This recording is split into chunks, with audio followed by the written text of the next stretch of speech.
परमात्मा ने जो भक्ति करनी है तो भगत की तरह रहना पड़ेगा, बुराइयों से भी बचना होगा और एक बहुत ही साधु भाव में रहना पड़ेगा, किसी की आत्मा नहीं दुखावे।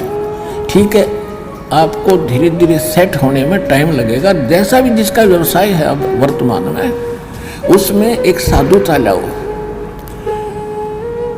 जैसे कोई मजदूर है, सेवा कर रहा है किसी के और भगत हो गया तो वो तन मन धन से सेवा करे उस मालिक के उसमें, क्योंकि वहां से उसने रोटी मिल रही है।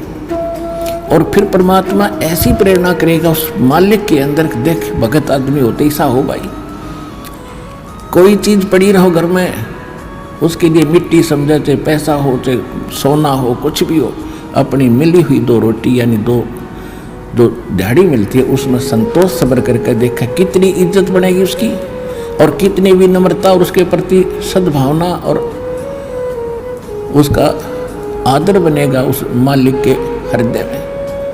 इसी प्रकार अगर आप मालिक हैं, भगत हैं, आपके यहाँ कोई सेवादार सेवा करता है, उनको अपने बच्चों की तरह समझे, उनको भगवान के बच्चे समझे। वो बालक सेवा कर रहे हैं, भगवान के बच्चे हैं, उनको प्यार दे और उनके साथ कोई ऐसा गलत बर्ताव नहीं करे। और फिर कुछ दिनों में उनके दिल में ऐसी भावना होगी, परमात्मा दोनों तरफ रोल करता है, जब हम मालिक के अनुसार चलेंगे फिर उन बच्चों में भी, उन सेवादारों में भी ऐसी भावना भर देगा कि हमारे जैसा नालायक नहीं, इसे ऐसे भले आदमी के घर में रामों 19-21 कराएंगे सेवा में, मजदूरी में 21 काम कराया करेंगे वह। तो इस तरह कितना अच्छा माहौल बनेगा। और हम जैसे मालिक तो समझता है कि न पैसे दो 100 रुपये और काम खींचो 1000 का, और मजदूर क्या समझते हैं, रुपये लेवा 500 और काम करा 100 रुपया का। दोनों की नीयत खराब और दोनों दुखी, कर्म भी बिगड़े, टेंशन बनी रहे।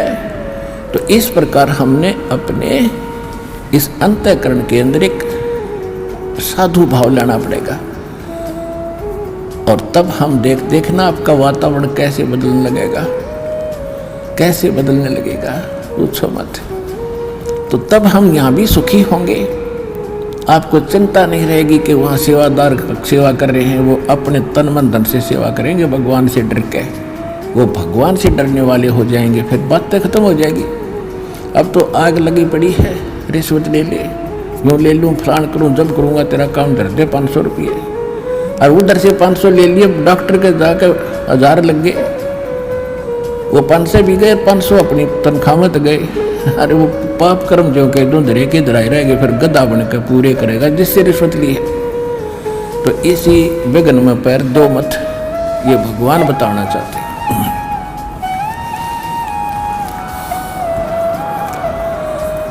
और जब आपको ये ज्ञान होगा ना, जहर दिखाई देगा आपको, और जब आप नेक नीति से चलोगे तो पूछो मत।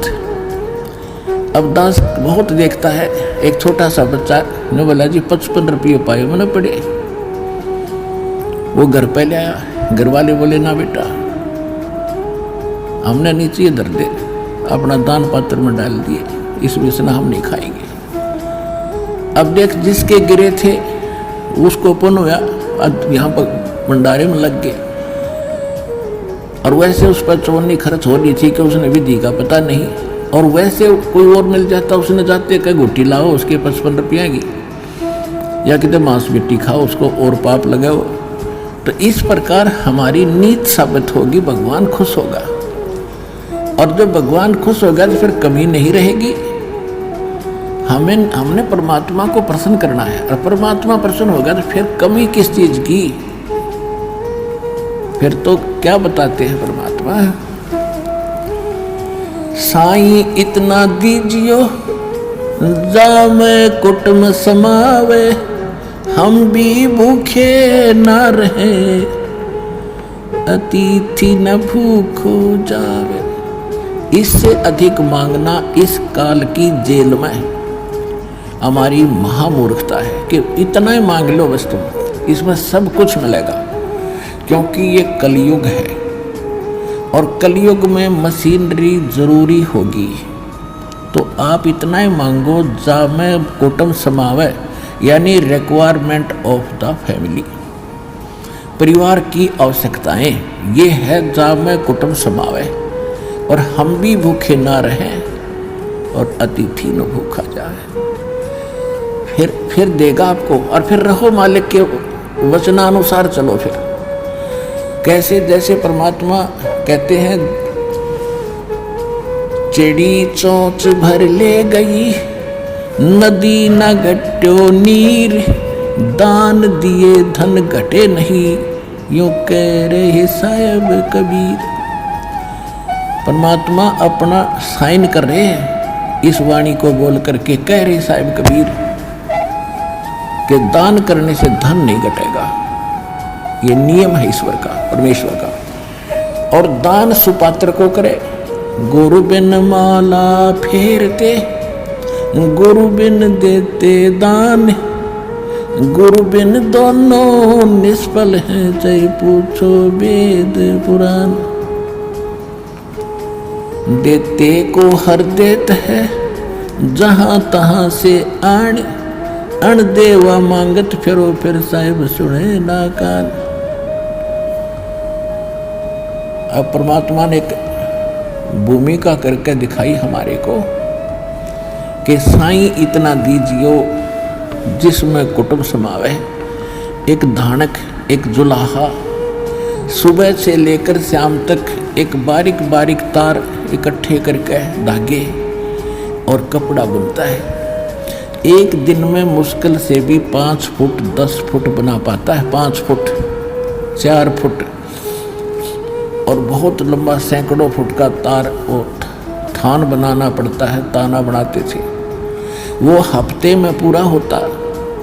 उसकी जो मेहनताना मालिक को मिलता, उसमें से अपने परिवार के लिए जो आवश्यक सामग्री थी, खाद्य पदार्थ लाते, और शेष बच जाते उसको सत्संग और भंडारा में लगाया करते थे।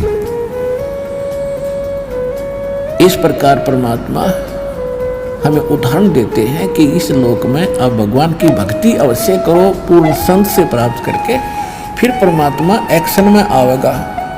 और वैसे आप ये फार्मूले अपनाओगे तब सफल नहीं हो पाओगे, क्योंकि फिर आपके साथ काल रहेगा, ये मन, और केवल वर्क डन मिलेगा आपको। यहाँ वर्क से भी अलग मिलेगा आपको, किस्मत से भी नारा देगा परमात्मा, क्योंकि हम परमात्मा से कुछ और मांग ही नहीं रहे, इतना ही मांगते कि हमारी भक्ति बनी रहे और हमें कोई आवश्यक वस्तु का अभाव ना हो, बस इतना सा।